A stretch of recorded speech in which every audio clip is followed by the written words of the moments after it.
Sveiki un labdien visiem! Šeit es, Edgars, parasts ikdienišs latvietis.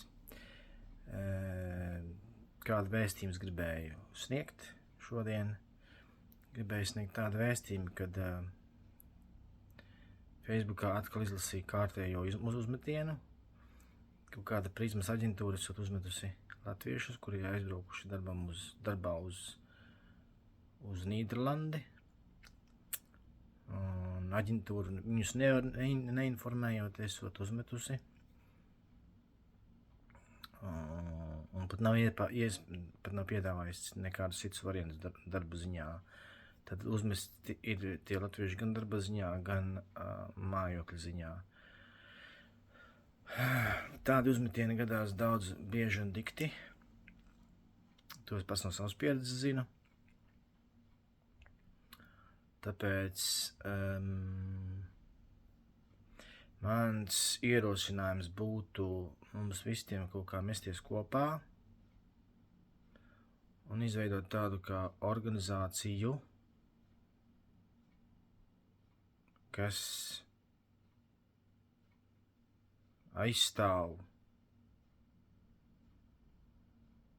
mūsu intereses,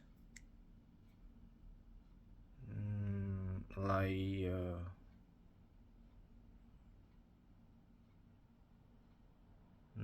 šitie uzmetieni beigtos.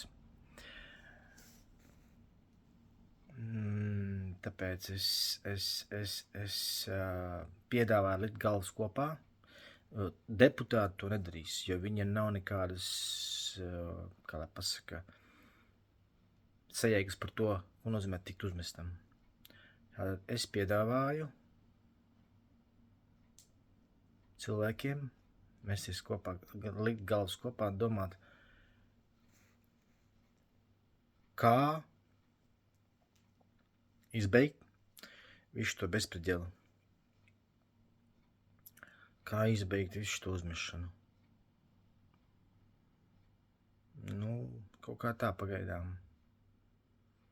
Tā kā rakstiet man personiski Facebookā vai YouTube'ā. Mēģināsim kaut ko darīt lietas labā, lai uzmetēji, vienmēr sakot tā, lai beigtos šī uzmešanas kultūra. Paldies un uz sadzirdēšanos!